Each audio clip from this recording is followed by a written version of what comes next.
Ya, comenzamos entonces. Lo que vamos a hacer hoy día es ver la parte de nutrientes y las funciones dentro del organismo.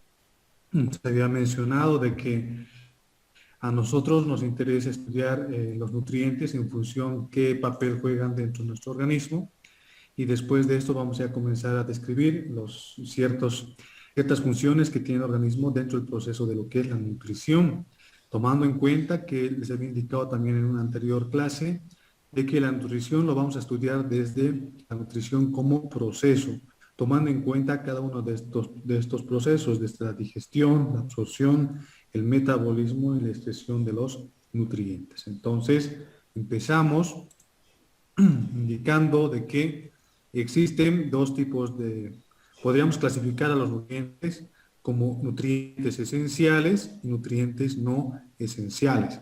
Dentro de los esenciales son los nutrientes que necesariamente tienen que ser consumidos en la dieta diaria que tiene cada uno, que tenemos cada uno de nosotros, ¿no? Entonces son nutrientes que el cuerpo no sintetiza y los nutrientes que sintetiza el cuerpo se los llaman nutrientes esenciales, ¿ya? No esenciales, mejor dicho, ¿ya? Entonces, porque el organismo también sintetiza ciertos compuestos o ciertos nutrientes, pero lo hace a partir de los nutrientes que nosotros proveemos por la dieta diaria.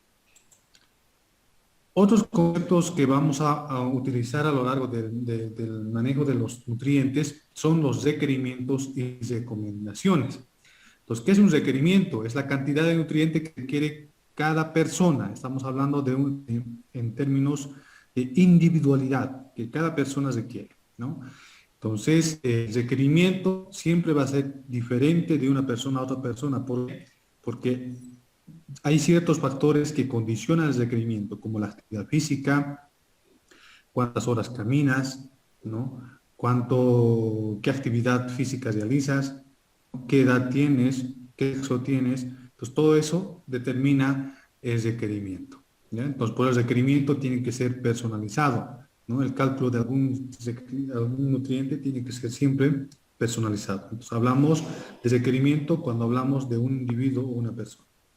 Y hablamos de recomendación, son cantidades que están promediadas a juicio de un experto, que quiere decir, aquí hablamos de recomendación cuando nosotros manejamos ya cantidades promedio, ¿no? Promedio, ¿qué quiere decir? Se ha sacado el promedio de varios requerimientos y en función de ese promedio se sacan las recomendaciones. Entonces, prácticamente las recomendaciones son los promedios de los requerimientos de una población X. Ahora, requerimiento pues, es el término que ustedes van a manejar en el área clínica, porque cuando hablamos de pacientes, hablamos de una persona y también hablamos de requerimientos. Recomendación van a ser un término de nutrientes, va a ser un término que van a manejar ustedes más que todo a nivel de comunidad, en salud pública, ¿no? En salud pública normalmente se habla de recomendaciones y a nivel clínico se habla de requerimiento de nutrientes. Entonces, eso es un poquito para que ustedes vayan un poco aclarando de que a nivel clínico, como hablamos por cada paciente, hablamos de requerimientos nutricionales. Y cuando vamos a comunidad, hablamos de recomendaciones nutricionales. También habíamos indicado en la anterior clase de que nuestro objetivo primordial de la asignatura es estudiar los nutrientes según la función que cumplen en nuestro organismo. Habíamos mencionado que los nutrientes cumplen una función energética, formadora y reguladora. ¿Qué nutrientes específicamente cumplen esa función energética? Son los carbohidratos y lípidos. Y recuerdo un poco a ustedes de que en bioquímica he podido ver de que cada gramo de carbohidrato aporta 4 kilocalorías y lípidos aporta cada gramo 9 kilocalorías. Entonces, la función principal de estos nutrientes netamente es de proporcionar en kilocalorías para que nosotros podamos funcionar las 24 horas del día, ¿no? Otra función que cumplen los nutrientes es la función formadora o plástica.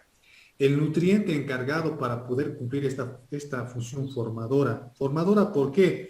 Porque este nutriente forma parte de la estructura de las células de nuestro organismo. Este nutriente es la encargada de la cicatrización, la encargada de la reparación, la encargada de la reposición de las células muertas por otras nuevas. Entonces, el nutriente que se encarga de todo lo que es la estructura formadora, estructural de nuestro cuerpo, son las proteínas.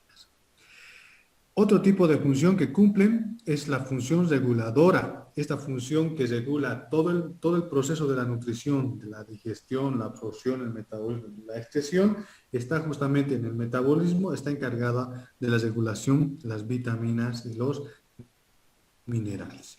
Tal es así de que, si han llevado ustedes en bioquímica, hay dos tipos de transporte de nutrientes a nivel de la célula: el transporte activo y el transporte pasivo. Y el transporte activo, ¿no es cierto?, que se da a partir de la bomba de sodio y potasio. ¿Qué quiere decir? Para que un nutriente ingrese a nivel celular requiere de la interacción, del intercambio de estos dos minerales, ¿no? Entonces, también cumple esa función en poder mantener el equilibrio dentro del proceso del metabolismo celular. Entonces, también las vitaminas como por ejemplo del complejo B, están involucradas como coenzimas en el metabolismo de las proteínas y en el metabolismo de los carbohidratos. Entonces, lo vamos a ir viendo más adelante cuando lleguemos a vitaminas y minerales. Pero de alguna forma quiero decirles de que esa función es lo que mantiene el cuerpo en equilibrio. Otros términos que también tenemos que conocerlos, es lo que es el apetito. El apetito prácticamente es el deseo de poder ingerir algún alimento en un momento determinado. Entonces solamente termina en un deseo, ¿no? Mientras que el hambre, ya es un término mucho más mayor, es el impulso fisiológico, ¿no?, de poder consumir un alimento inmediatamente, ¿no? Y esto va acompañado de diversas sensaciones, ¿no?, como calambres estomacales, ¿no?, como dolor de cabeza, distensión abdominal, ¿no es cierto? Entonces, ya esto va acompañado de signos y síntomas. Mientras el apetito solamente es un deseo, ¿no?, de consumir o de querer ingerir algún alimento. Mientras el hambre ya es una necesidad fisiológica que nuestro cuerpo nos exige. Y normalmente hambre se da cuando ya hay horas prolongadas, ¿no es cierto?, prolongadas de no haber consumido ningún alimento. Y empieza a haber inclusive cambios de humor, cambios en el comportamiento de la persona, ¿no? Entonces, el hambre se manifiesta de esa forma, porque es una necesidad fisiológica. El cuerpo necesita de combustible de estos nutrientes para poder proveerse. Y saciedad es lo contrario del hambre, es la sensación que ya está condicionado por varios factores, donde el organismo ya queda satisfecho. ¿Qué quiere decir? Donde el organismo, si bien estaba con esos signos de calambres estomacales, cambios del humor, cambio del comportamiento de una persona por no ingerir alimentos, entonces la saciedad ya empieza a ver de que los alimentos han podido llenar la capacidad gástrica y por ende se manda un mensajito al hipotálamo donde se le dice ya que el organismo no requiere de alimento porque ya ha satisfecho sus necesidades biológicas. Entonces, el centro de la saciedad está controlado por el hipotálamo, ¿no? Entonces, en la parte de su texto, usted lo tiene ya un poco más descrito, a qué nivel del hipotálamo está el control para que el organismo no pueda ya pedir alimentos. Otro concepto que nos es importante ver, la parte de la regulación del consumo de alimentos. ¿Cómo está regulado el consumo de alimentos? Está regulado por este factor que es el llenado gastrointestinal. Entonces, una vez que el estómago estaba distendido, estaba contrayéndose, una vez que se ha llenado ya con los alimentos, ¿no? Entonces lo que empieza a haber es una pasividad y una conexión entre un mecanismo nervioso que hace y le dice al hipotálamo: ya no necesitas alimento, ya hemos cumplido con nuestra capacidad de consumo o de capacidad de recepción de alimentos. Entonces es el momento donde empieza a haber también empieza a jugar un papel el término de saciedad. Entonces el estómago se ha llenado, entonces empieza a haber una respuesta de saciedad, de que ya no, el organismo ya no requiere de el consumo de un alimento, ¿no? Y ese mensaje es nervioso, que va desde el estómago hasta el hipotálamo. Otro mecanismo de control del consumo o regulador del consumo de alimento es la hormona colecistocinina, ¿no? Entonces, esta hormona incrementa sus niveles cuando hay cuando el organismo requiere consumir alimentos, entonces se eleva sus niveles en la concentración sanguínea, ¿no? Y lo cual, esa elevación de esta hormona a nivel de sangre, lo que provoca es la distensión abdominal. Entonces hay otras hormonas que están involucradas también dentro de lo que es la regulación del consumo del alimento. Tenemos la hormona, por ejemplo, la serotonina, también llamada hormona, en sí no es una hormona, ¿no? Es un neurotransmisor, es también llamada el neurotransmisor de la felicidad. Entonces, cuando uno empieza ya a saciarse del alimento, empieza a ver un estado de bienestar, una sensación de que ya ha cumplido el objetivo. Y esa sensación, cuando uno ya ha consumido los alimentos después del almuerzo, ¿no? Esa sensación de disque felicidad justamente está dado por este neurotransmisor que se llama serotonina, ¿ya? Entonces, esos más o menos son los conceptos que hacen de cómo nuestro organismo reacciona, ¿no? De alguna forma, hace que podamos nosotros conocer este tipo de sensaciones. Bueno, vamos a comenzar entonces por describir cómo anda el proceso de la nutrición de los carbohidratos. Habíamos indicado que vamos a estudiar la nutrición como proceso, ¿no? Y al estudiar como proceso habíamos descrito de que vamos a estudiar el proceso de la digestión, absorción, metabolismo y excreción de los nutrientes, ¿no? Entonces hoy día vamos a ver dos etapas, que es la etapa de la digestión de los carbohidratos, qué pasa con los carbohidratos dentro del organismo, y vamos a ver también parte de lo que es el metabolismo. Entonces, veamos entonces.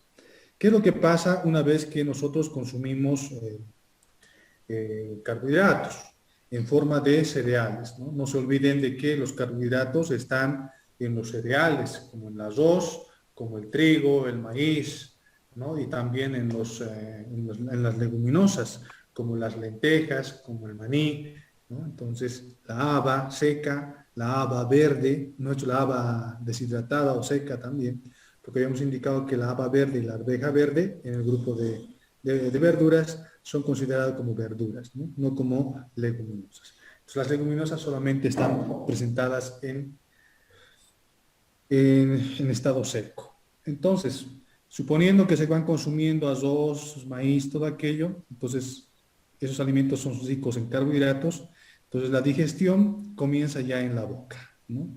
Por la acción mecánica de los dientes y también por la acción de la saliva, que contiene una enzima que se llama amilasa salival, que ya empieza a romper las estructuras 1,6 del almidón, ¿no? Que es un polisacárido. Entonces, la digestión en la boca podríamos decir que se lleva adelante en un 5% de los carbohidratos.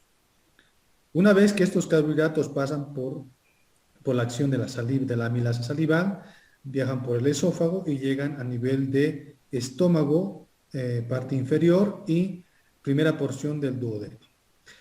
Ahí justamente se da por acción de la amilasa pancreática, ¿no? Que es una enzima producida por el páncreas, ¿no?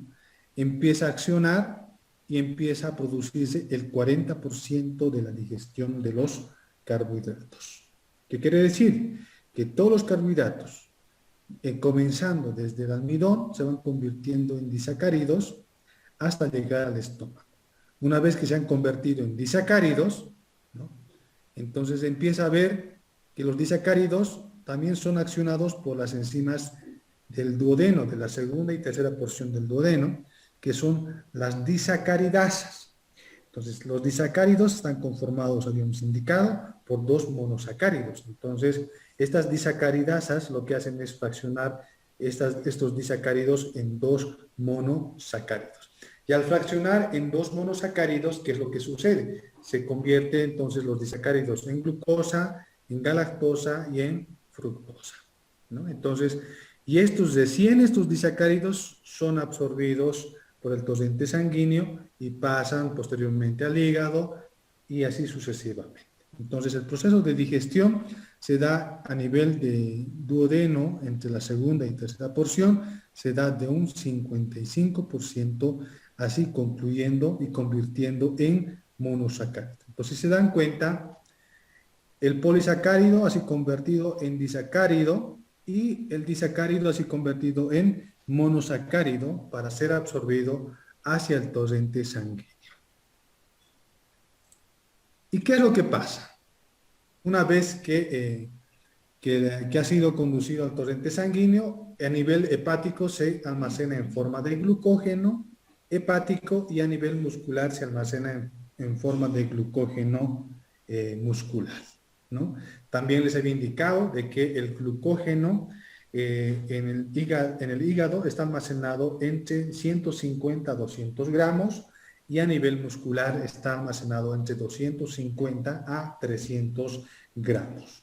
Ahora, una vez que se tiene el glucógeno almacenado en hígado y en músculo, entonces los niveles de glicemia a nivel del organismo son regulados por dos hormonas. Una hormona que se llama glucagón y otra hormona que se llama insulina, ¿no? Entonces el páncreas, ¿no es cierto?, es la que regula los niveles de glucosa en sangre. Entonces, una vez que tenemos a la glucosa en sangre, si los niveles están bajos de glucosa, ¿qué se activa? Se activa el glucagón para activar los procesos de glucólisis. ¿Qué quiere decir? Para utilizar el glucógeno hepático y el glucógeno muscular. Pero ¿cuándo sucede eso? Sucede cuando nosotros, como seres humanos, mantenemos ayunos prolongados. ¿Qué quiere decir? Ayunos por más de 4 horas, ¿no? Entonces, les había indicado también que el privarse de los alimentos no se llama dieta, sino que se llama ayuno. Entonces, hay gran cantidad de gente que no acostumbra, por ejemplo, a tomar desayuno. Está 4 horas sin poder ingerir ningún alimento. Ese es el momento donde se bajan los niveles de azúcar en sangre y la hormona glucagón, que es producida por las células albas del páncreas, es la encargada de poder utilizar esa reserva de glucógeno que tienes a nivel del hígado. Y si se agota y si sigues otras 4 horas más sin consumir o 6 horas más sin consumir ningún alimento, también se utiliza el glucógeno muscular, ¿no? Entonces, la hormona encargada de producir, de convertir el glucógeno en glucosa para llevarlo al torrente sanguíneo es el glucógeno. Ahora, si ese ayuno se prolonga por más de 12 horas, ¿qué es lo que sucede? Se agota el glucógeno, las reservas de glucógeno hepático, las reservas de glucógeno muscular. Esta misma hormona es la encargada de activar el proceso de gluconeogénesis. ¿Qué quiere decir? Producir glucosa a partir de proteínas y a partir de grasas que están almacenadas en nuestro organismo. Entonces, pasa eso, pero eso sucede cuando ya las 12 horas que no hemos consumido ningún alimento, ¿no? Ese mecanismo pasa. Ahora, ¿qué pasa cuando consumimos alta cantidad de carbohidratos y nuestro nivel de glicemia está elevado? Entonces actúa esta otra hormona que se llama la insulina, que es producida por las células beta del páncreas, ¿no? Entonces cuando ve que los niveles de insulina, de glicemia en sangre o de glucosa en sangre están elevados, esta hormona, la insulina, lo que hace es agarrar ese exceso de glucosa y almacenarlo a nivel de hígado como glucógeno y a nivel muscular como glucógeno también, ¿no? Entonces, estas dos hormonas son las hormonas que regulan, ¿no es cierto?, los niveles de glicemia a nivel sanguíneo. Entonces, uno de los aspectos que normalmente donde se ve alterado este proceso normal de regulación, justamente se da en los estadios de ayuno prolongado que muchas veces tienen las personas. Y esto se convierte en un hábito, ¿no? Por ejemplo, hay personas que tratan no tienen la costumbre de desayunar, directamente llegan al almuerzo. Y el almuerzo es normalmente a las 1, 2 de la tarde, dependiendo la jornada laboral que tuviesen. Entonces, ya se hace un hábito. Entonces, quiere decir que todos los días repiten eso. Y ellos lo repiten todos los días, también los repiten todos los años. Y de ahí comienza, digamos, a alterarse este proceso o esta etapa de la nutrición y empieza a desencadenar en futuras enfermedades, como la diabetes y la obesidad, ¿no? Y también se pueden de aquí desencadenar problemas cardiovasculares, como la arteriosclerosis, como la aterosclerosis. ¿Por qué? Porque cuando ya el organismo empieza a utilizar como glucosa las grasas, empieza a producirse otro tipo de compuestos. Y esos compuestos son dañinos para el organismo, ¿no? Porque no se olviden que ustedes han llevado anabolismo y catabolismo celular. Entonces, todo lo que sea catabolismo celular llega a ser dañino y contraproducente para nuestro organismo, ¿no?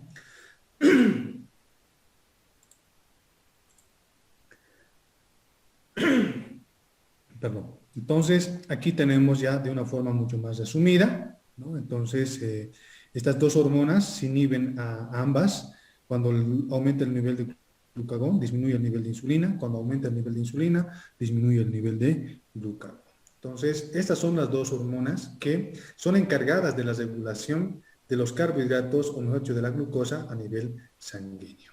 Entonces, les indicaba de que cuando falta insulina, cuando falta glucógeno a nivel sanguíneo, se activa el glucógeno, se eleva el glucógeno y el glucógeno es quien estimula la degradación del glucógeno. Lo mismo pasa con la insulina, cuando hay elevada cantidad de glucosa en sangre, lo que hace es agarrar esa glucosa excedente, ¿no? o sobrante, y lo convierte en glucógeno, ¿no? Y así de esa manera se van nivelando los niveles de glicemia o glucosa en sangre, ¿ya? Entonces, esa es la función que cumplen esas dos hormonas producidas por el páncreas. Ahora, en estadios de estrés, por ejemplo, es lo común que se presenta en las personas. En los estadios de estrés, los niveles de glucógeno se incrementan. ¿Por qué razón? Porque los requerimientos de energía, que quiere decir que la cantidad que nuestro cuerpo gasta en poder afrontar como mecanismo de respuesta, ojo que el estrés no es una enfermedad, sino que es un mecanismo de respuesta fisiológica del cuerpo, ¿no? Al igual que la tos, porque no se olviden que cuando uno consume un alimento y por X razón un residuo se ha ido a la laringe, ¿cómo se defiende el organismo frente a ese residuo que está entrando a atentar las vías aéreas? Justamente con un estornudo o una tos, ¿no? Entonces, lo mismo sucede cuando uno está sobrecargado de trabajo, cuando uno está sobrecargado de preocupaciones, de muchas cosas, empieza a haber un proceso de estrés y el organismo reacciona justamente, tiene una respuesta frente a ese tipo de estímulo externo. Entonces se elevan los niveles de glucógeno y por ende empieza a haber una degradación mejor dicho, se elevan los niveles de glucagón y por ende empieza a haber una degradación del glucógeno, ¿no? Entonces, ¿eso por qué se da? Porque el organismo está gastando más energía de lo que está consumiendo por los alimentos.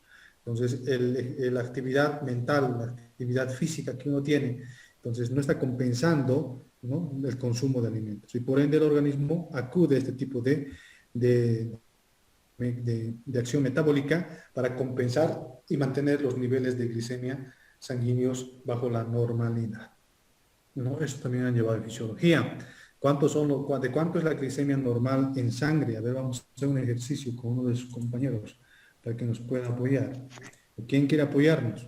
Yo Licen, Ya, ¿de cuántos los niveles de glicemia en sangre normal? de 70 a 100, licenciado. De 70 a 100. Entonces, por eso, por ejemplo, puede generar, digamos, una alteración. Por eso muchas veces cuando muchas personas están estresadas, los cuerpos o los organismos reaccionan de diferente forma. En el caso de algunas les da más, les provoca ansiedad el estrés y al provocar esa ansiedad les obliga a consumir mayor cantidad de alimentos.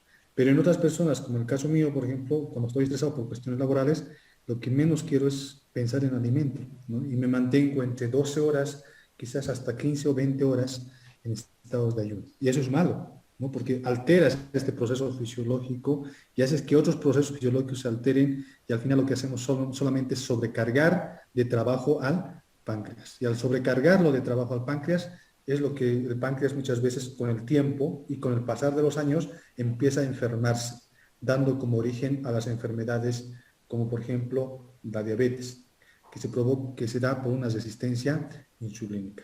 O caso contrario, obesidad u otro tipo de enfermedades que tengan que ver con el metabolismo de los carbohidratos. ¿Ya? Entonces, es por eso es importante el estudio en qué momento se va a alterar, en qué momento de la nutrición o en qué etapa de la nutrición se altera, ¿no? El metabolismo de este nutriente y qué consecuencias en la salud nos trae, ¿no? Ahora, también en patologías como la anorexia y la bulimia, también se altera este proceso de la nutrición, esta etapa metabólica de la nutrición, ¿no? Porque no se olviden que son patologías donde tienen ayunos prolongados. Entonces, es en ese momento también donde se genera este proceso, ¿no? Lo cual también altera el proceso normal del metabolismo de los carbohidratos. Entonces, por eso hay que mantener los 4 tiempos de comida, ¿no? Desayuno, almuerzo, té, cena, porque justamente esos 4 tiempos de comida están para mantener el proceso de la nutrición en todas sus etapas que esté bajo la normalidad, ¿no? Entonces, por esa razón es importante respetar esos tiempos de la alimentación y no saltarnos, ¿no? Porque a futuro nos pueden acarrear la aparición de algunas enfermedades producto de la alteración de este proceso metabólico. Ahora, no sé si tienen alguna consulta, alguna duda.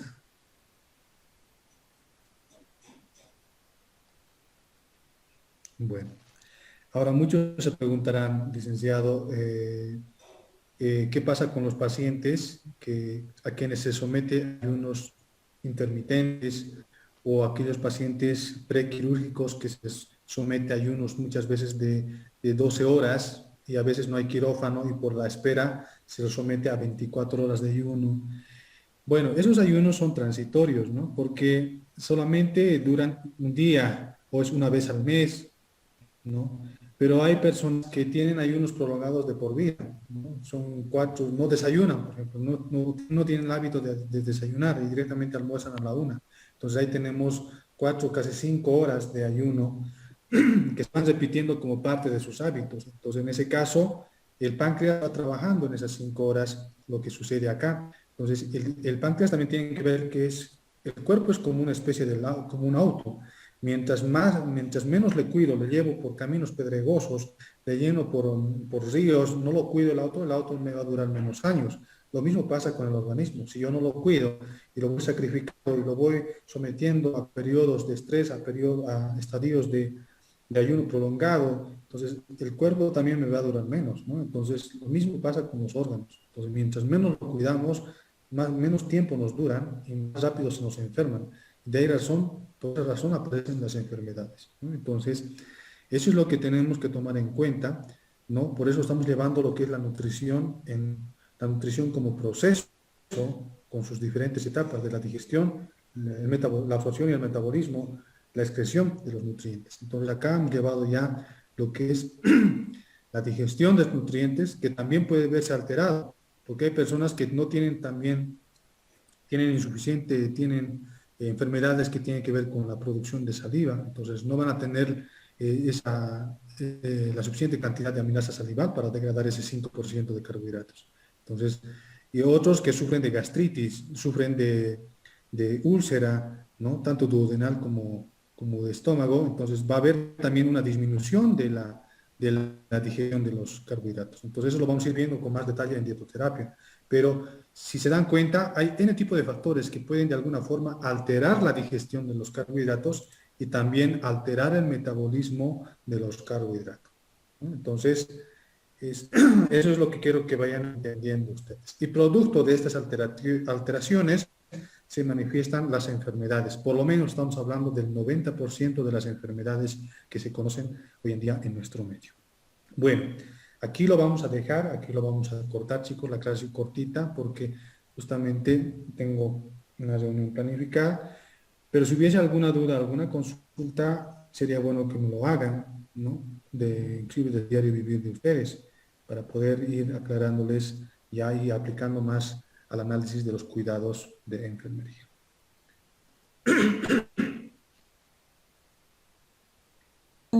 Dice, quería preguntarle si qué pasa con las personas que se alimentan todo el tiempo, digamos, con un solo alimento, digamos, arroz, papa y una proteína nada más, y, ¿Ya? no, y todo el tiempo repite eso en cada día.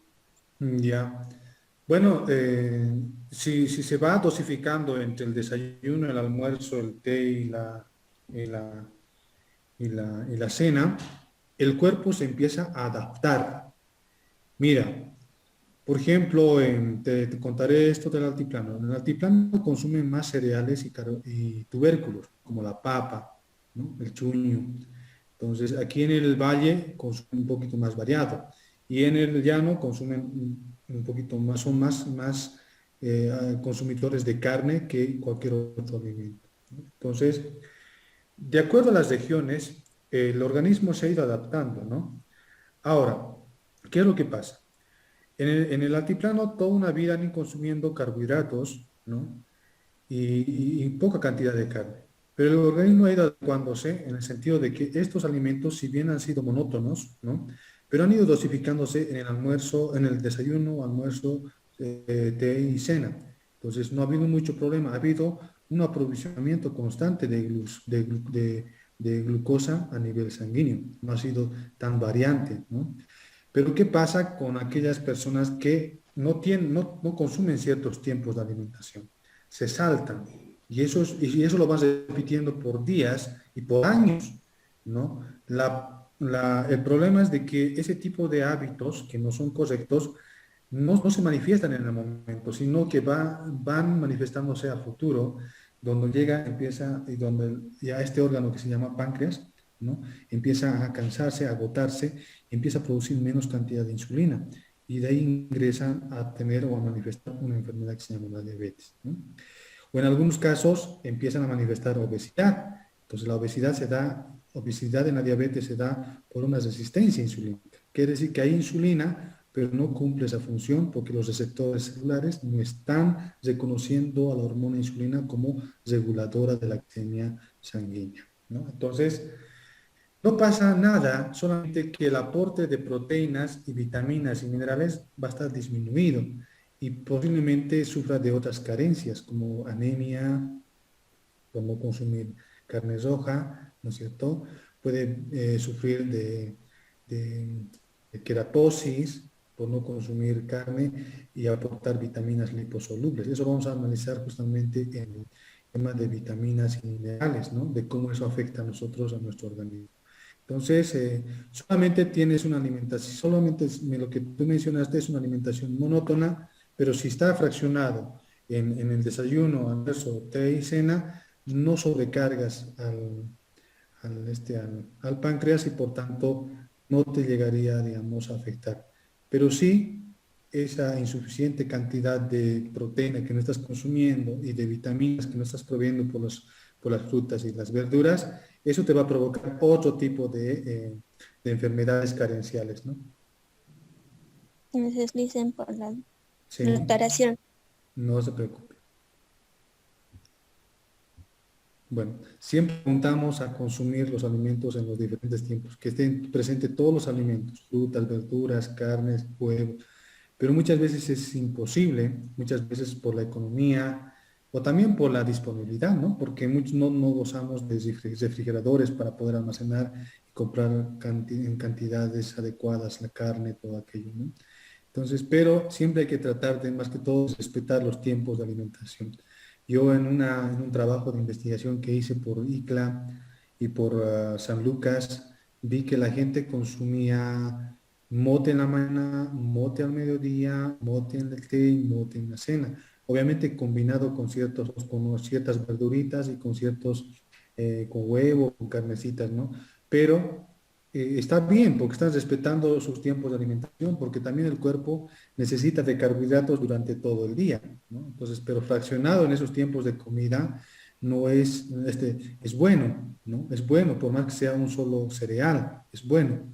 Pero siempre por fines, digamos, de un poco equilibrar la alimentación, siempre hay que tratar de por lo menos 3 veces de consumo de carne a la semana y combinarlo, aunque sea con huevitos, ¿no es cierto? Entonces, eso vamos a ver en la parte de diseño de dietas, que vamos a ver en la parte de alimentación equilibrada, para que ustedes puedan diseñar dietas para sus pacientes cuando estén cuidados, ¿no?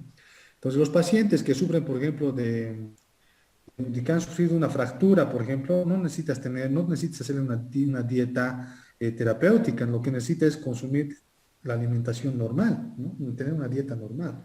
Entonces, solamente aquellas personas que tienen alteración del tubo digestivo, solamente a ellas o a esas personas solamente se les hace una dietoterapia. Eso vamos a ir viéndolo más adelante con más detalle. Bueno, si no hubiese alguna otra consulta, alguna duda más. En conclusión, ¿el ayuno como hábito es bueno o es malo? Es malo, Es licenciado. muy malo, ¿no?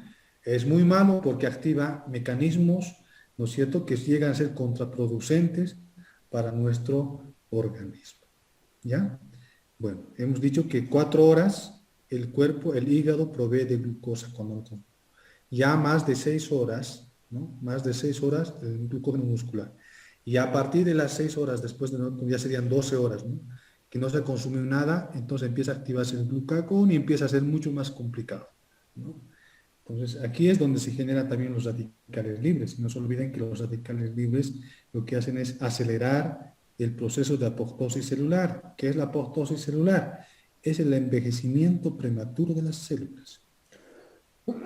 Bueno, vamos a ir tocando eso un poquito más a profundidad cuando llevemos el tema de proteínas. Bueno, chicos, nos vemos la próxima semana. Si no hubiese alguna consulta, nos veríamos y terminamos acá. Una aclaración.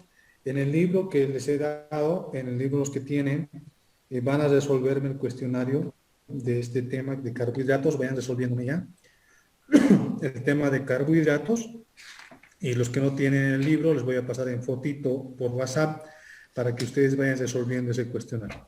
Ese cuestionario del tema de carbohidratos que vamos a continuar la próxima semana, porque hemos avanzado solamente 2 etapas de la nutrición de los carbohidratos, que es la digestión y la absorción y el metabolismo, y vamos a llevar la parte de excreción. ¿Qué pasa? ¿Cómo se eliminan los carbohidratos? ¿En qué forma se eliminan por parte del organismo? Entonces, cualquier rato yo les voy a pedir ese cuestionario, tienen que llenarlo, porque en cualquier clase yo les voy a decir, voy a habilitar la plataforma 1 hora para que me suban todos los cuestionarios y me lo van a subir cuestionario para parte práctica. Entonces, vayan haciendo, es del tema de carbohidratos, vayan resolviendo ese cuestionario, ¿no?